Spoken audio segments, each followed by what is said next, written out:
Charles Faubert, private detective, had just traveled thousands of kilometers from Montreal to reach this remote middle-of-nowhere area, situated near the far northern Lake Atikamekw.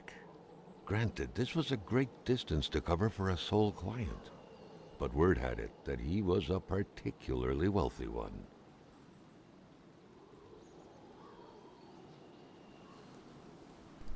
Kona takes place in northern Quebec, Canada in the 1970s.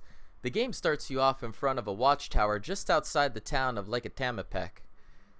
You've been brought here to this area from your province of Montreal to meet with this Mr. Hamilton, per the intro, and you've never traveled this far for a client. And Mr. Hamilton doesn't exactly have the biggest fan club, so you start to wonder why exactly he chose you for his services.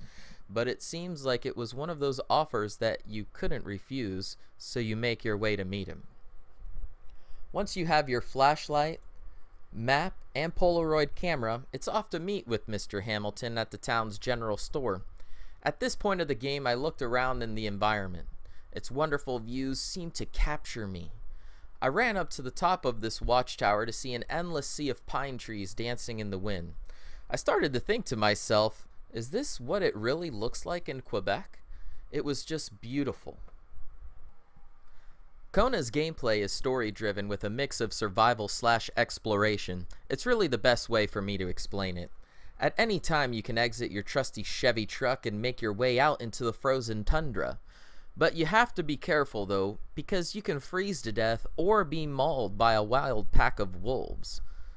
Looking for clues is key to expanding this haunting and gripping story.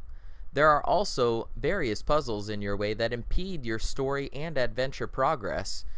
The puzzles are very well put together, and some are the quick and easy type, while others make you think outside of the box. So don't be surprised if some of the puzzles cause you to backtrack.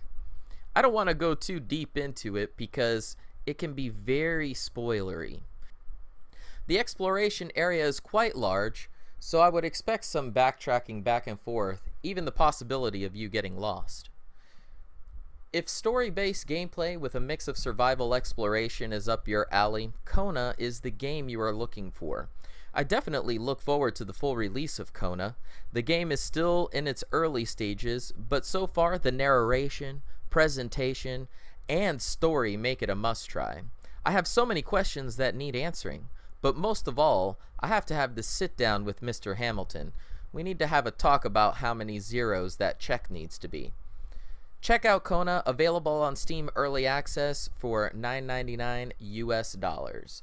My name is Cujo, PTFO or GTFO. I'm out.